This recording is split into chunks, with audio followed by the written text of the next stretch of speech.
in Spain, and also transforming Spain's economy has been key.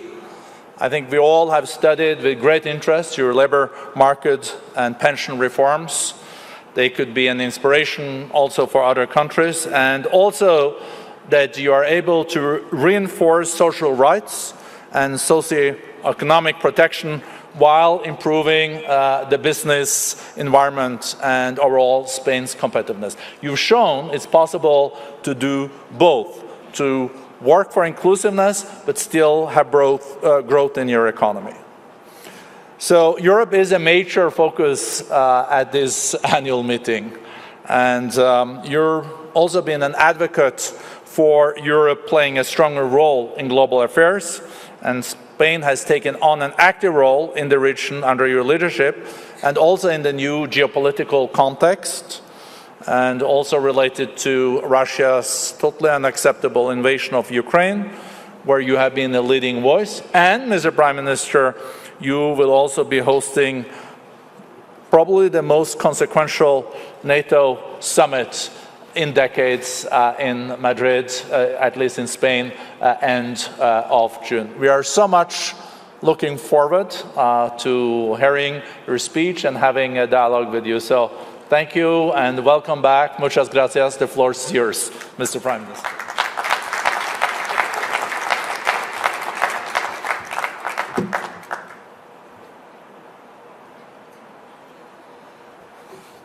Thank you, Borg, and many thanks to the World Economic Forum for this opportunity to address you today.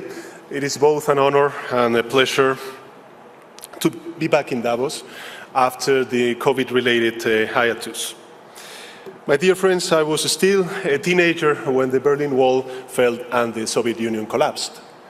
The decade that followed was defined by Fukuyama's thesis on the end of history. Liberal democracy and the market economy had prevailed, and there was no way back. That's how my generation grew up, thinking that economic growth, interconnectedness, freedom of thought and speech, and human progress were just as predictable as they were inevitable. Now in 2022, we know well that liberal democracy does not come naturally. It requires considerable effort and nurturing. And the end of history is nowhere in sight. As I speak here to you today, Ukrainians are fighting for freedom and democracy, not just theirs, but also ours. We never thought that we would see again such horrifying image of bombing and massacres on European soil.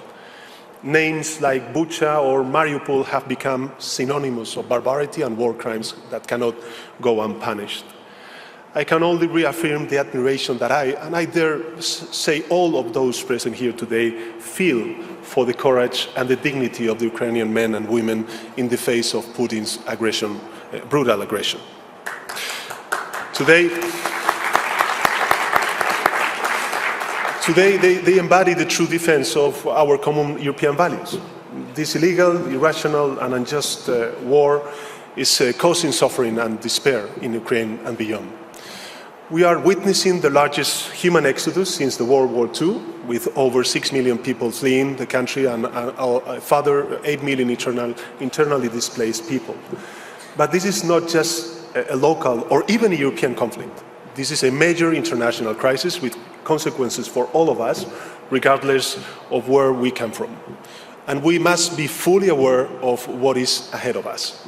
The Russian invasion of Ukraine has triggered an unprecedented global food crisis with dramatic consequences for the most vulnerable countries, individuals and families. According to the UN, 1.7 billion people are at risk of poverty and hunger.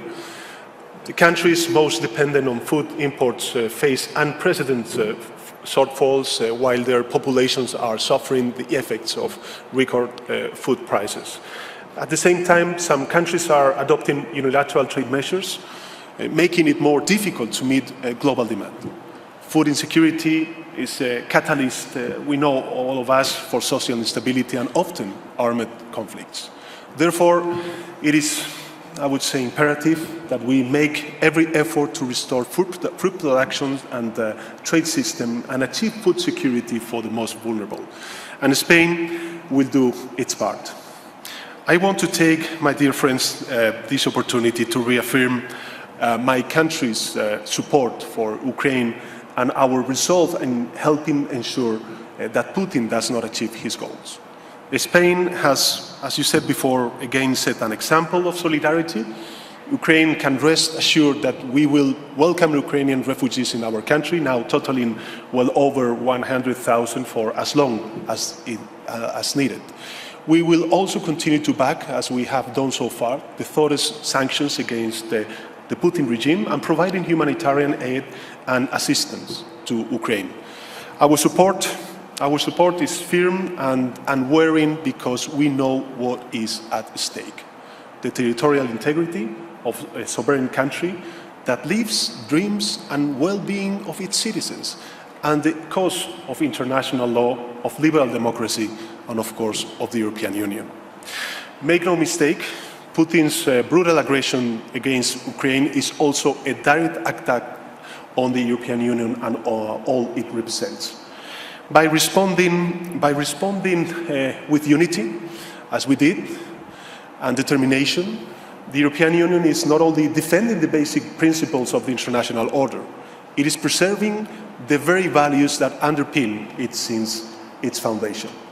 Clearly, the last couple of years have been not easy for the European project. First, Brexit. Second, COVID hit us hard. And now we have to deal with the consequences of the war in Ukraine. However, the bigger challenge, the more resolute our reaction. Throughout these trying times, we always went for further integration, to unite and therefore not to divide, to make our common project, the European Union, stronger. We did it with the joint purchase of vaccines, with the sure instrument for protecting jobs during the pandemic, and with the Next Generation funds. Now we are doing it again in our response to the war, with an unprecedented sanctions designed to maximize long-term costs to the aggressor, and ensuring that Putin's vision for Russia and the world does not win from this war. Beyond helping our Ukrainian friends in their fight for freedom and democracy, we are collectively moving in the direction of a greater strategic autonomy by deepening the single market, diversifying our supply chains, reducing our dependencies on energy, critical technologies, raw materials, semiconductors, or health products. We are both becoming more resilient and accelerating our transition to a new economic and geopolitical reality, that of the post-fossil fuel era.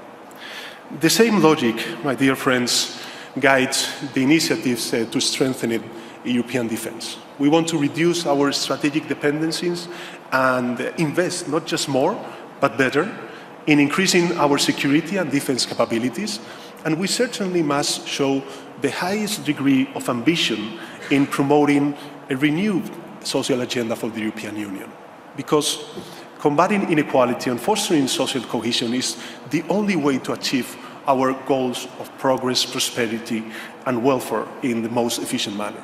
In short, this is a road that we must travel together, and the war in Ukraine is yet another reminder that we should do it without delay.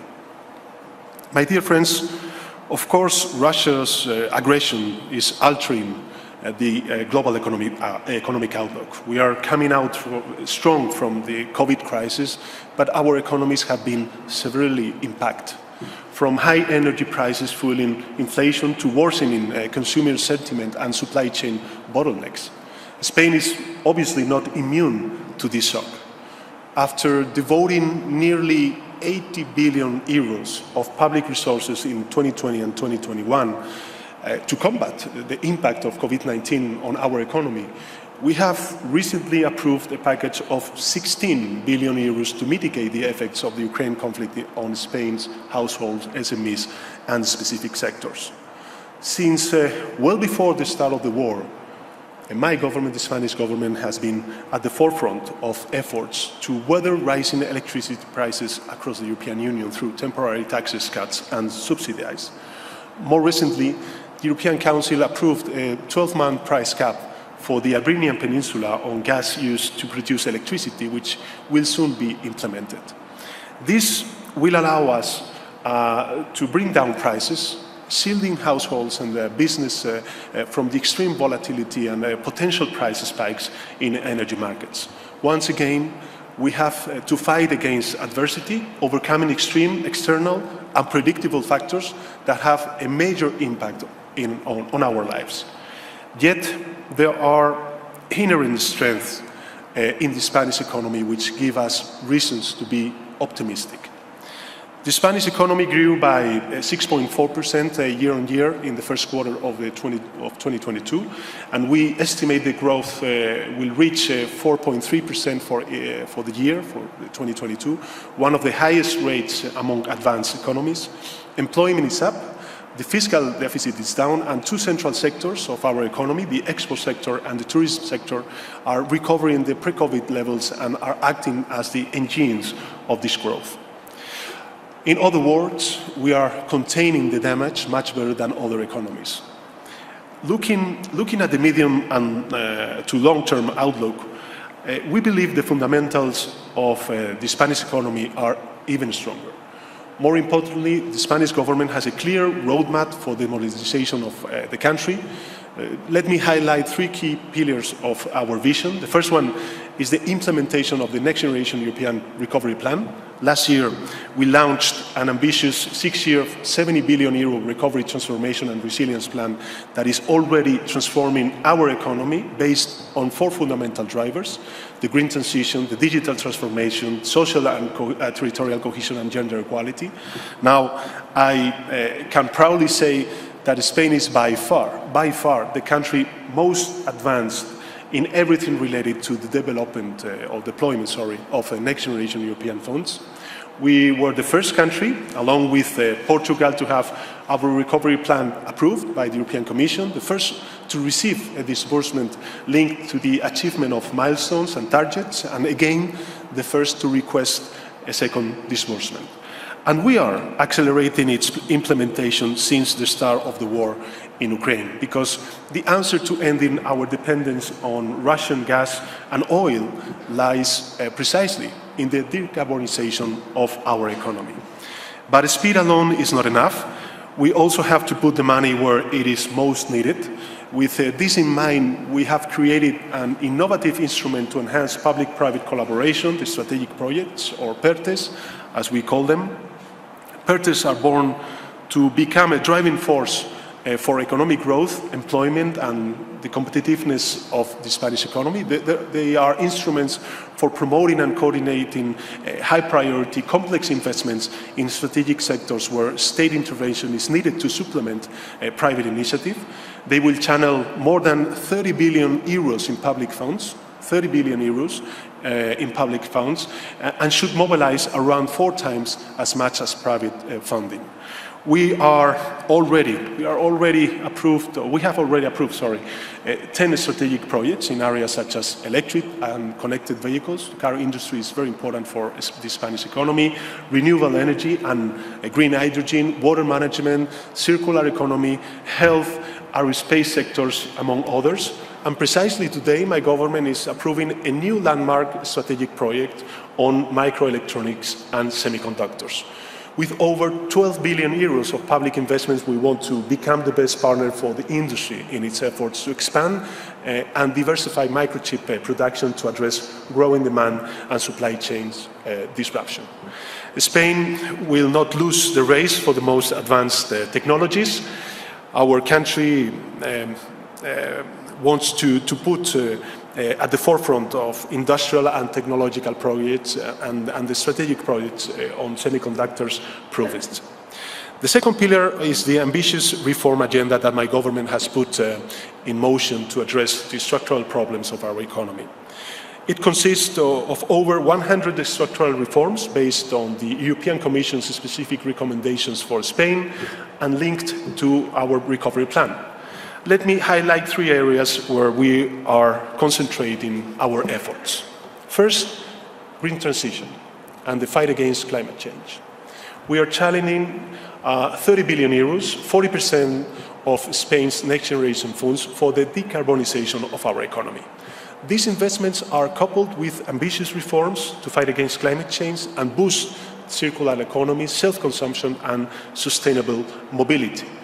By making the best possible use of our natural resources and investing heavily in the technologies of the future, from green hydrogen to energy storage and clean vehicles, I think Spain wants to position ourselves as a global sustainable leader or sustainability leader. Second, the digital transformation. Our digital agenda has an all-encompassing vision, from digital skills to cybersecurity, from the digitalization of SMEs to a sound cloud policy, from 5G connectivity to artificial intelligence. And third, education and talent attraction. Because we know that the human capital is the engine that drives economic growth. We are reforming our education system from top to bottom, from boosting preschool education to a major expansion and modernization of our vocational training system, from university reform to a new science law that will provide adequate incentives and double the amount of funding to research, development, and innovation. And finally, as an overarching pillar of our reform agenda, we set our sights on the provision of quality, stable employment. Thanks to a labor market reform negotiated and agreed by employers and trade unions, Spain is well on track to correct the endemic defects of its labor market, which are precariousness and temporality. With the previous law, only 1 in 10 new contracts were permanent. Today, there is 1 new permanent contract for every new temporary contract. The job creation rate is at 5% year on year. Both youth and women's unemployment rates are decreasing at a steady pace. And for the first time in history, there are over 20 million employed people in Spain. More public investments, better education, more jobs and better jobs. In short, more opportunities for everyone to thrive. Because the best political or social policy is one that combines quality employment opportunities for society as a whole with a strong welfare state that protects those in need. And these are not just receipts for a country like Spain. We truly want to preserve a way of life that has been an aspiration for hundreds of millions of people. This means quality jobs for everyone. This means economic opportunity for everyone. But it also means fighting against tax avoidance and unfair tax practices, both at home and abroad. It means being brave enough to truly provide the opportunities that emerging economies desperately look for. We should not be afraid to truly invest in the human development of these communities, go beyond the financing of infrastructure projects, crucial as they are. Long-term engagement and inclusivity are the best possible medicine against authoritarianism and nativism, both at home, among our citizens, and elsewhere. My dear friends, what we are witnessing is not just a reminder that history did not end 3 decades ago. We are witnessing the end of the age of naivety. We are now seeing how our values, those our societies are built upon, need to be defended. Putin's frontal attack reminds us that the future is a land to be conquered. There's nothing inevitable about the rise of extremism and tyranny. On the contrary, there is a clear chance for the values of democracy, freedom, and international law to continue to thrive.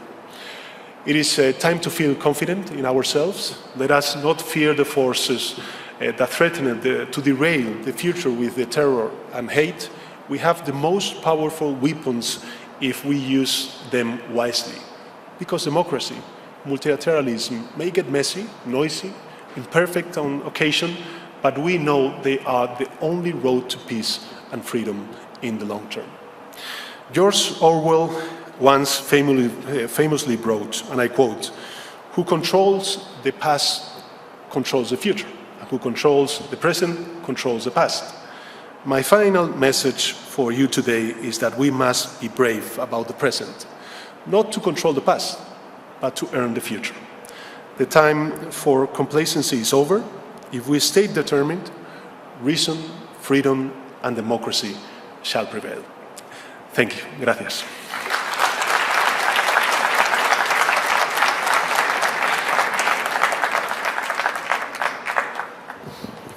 Thank you so much, Prime Minister Sanchez, for this very important speech. I really liked how much you also focused on values, saying that the values our societies are built on have to be defended, and make no mistake, you also said to Mr. Putin and Russia, what we're seeing unfolding now in Ukraine is a direct attack on the liberal democracies.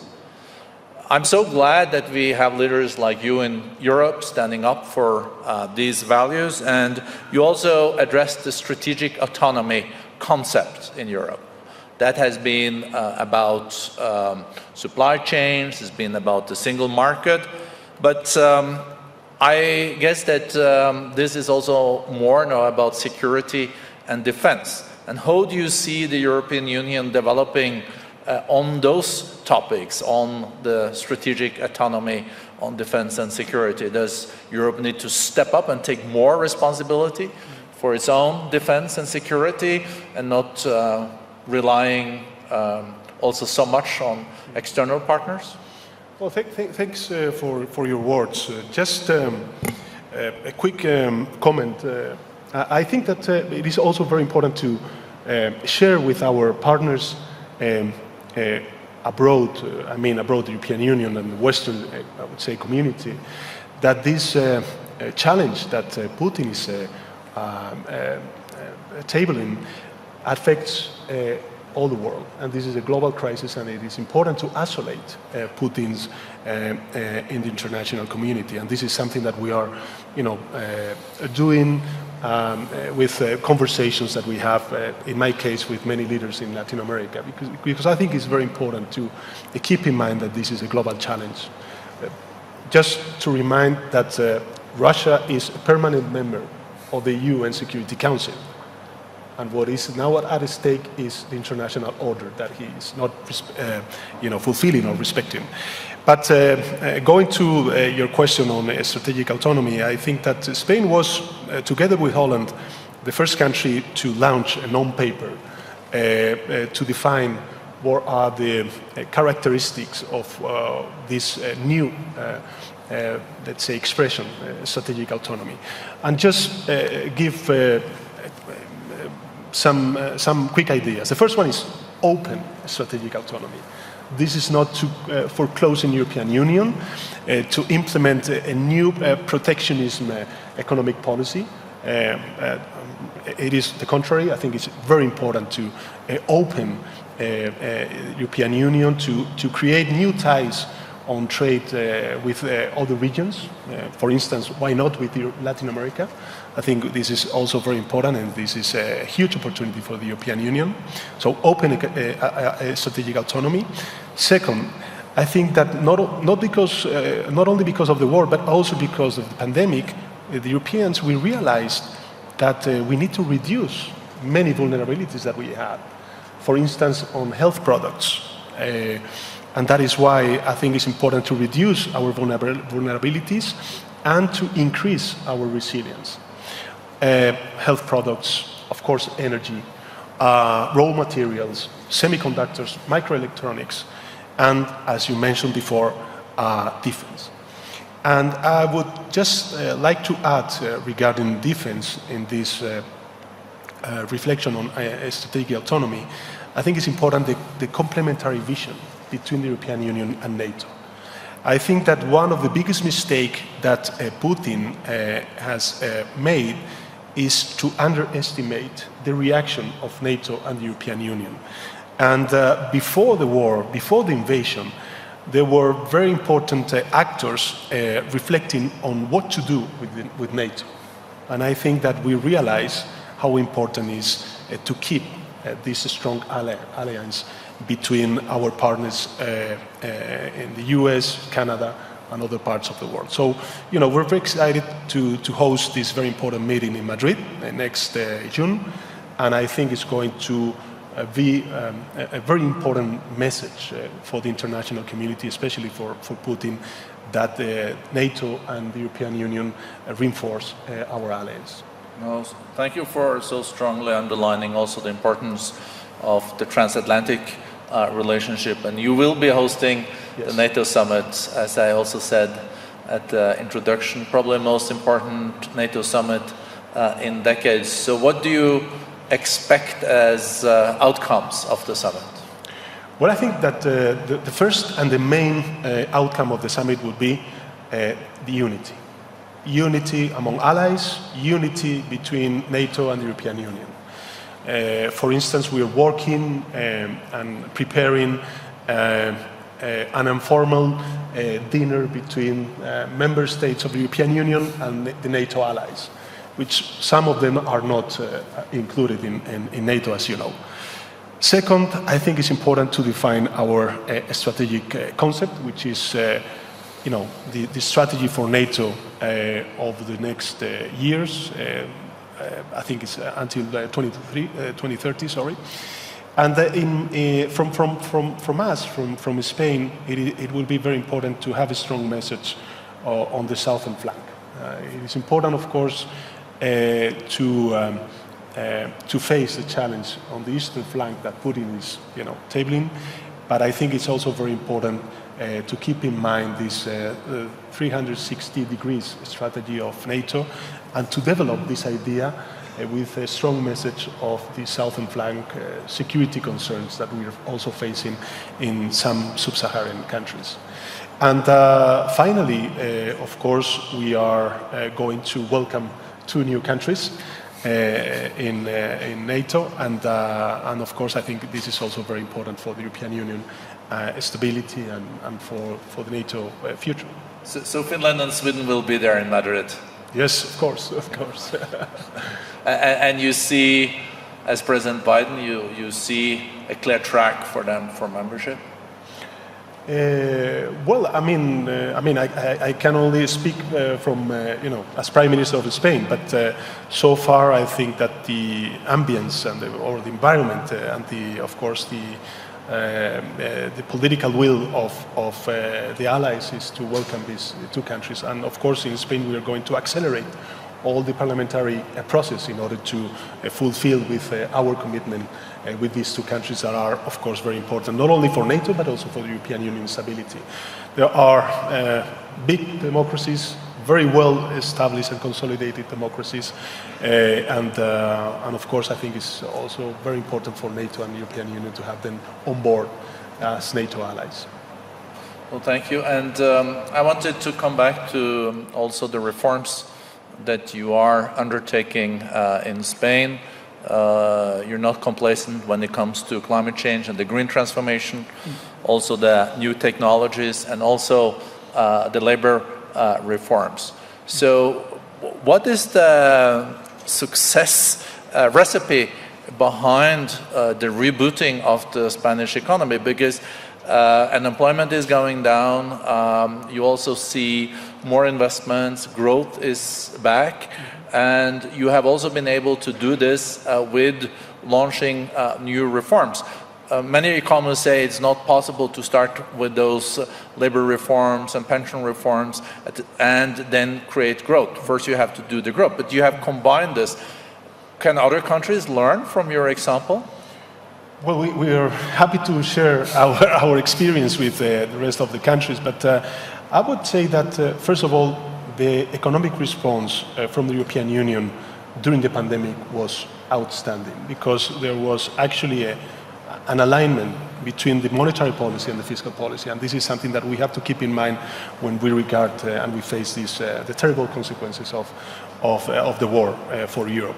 Second, I think that it is important the political message that we send with the mutualization of the debt at the European scale, because that provides countries like Spain and others the means, the instruments to transform and modernize our economy. For instance, on green transition, as you mentioned before, and of course, digital transformation of our economy, our enterprises, and of course, citizens.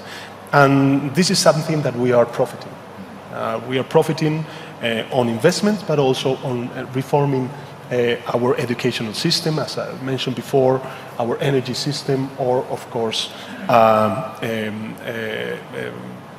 I would say the public administration reform, and of course labor reform and pension reform. On labor reform, I think that the outcome and the figures that we are now witnessing on the Spanish economy are very impressive and very positive, and it also gives reasons to those of us that really defend that there's not a trade-off between job creation and quality of jobs.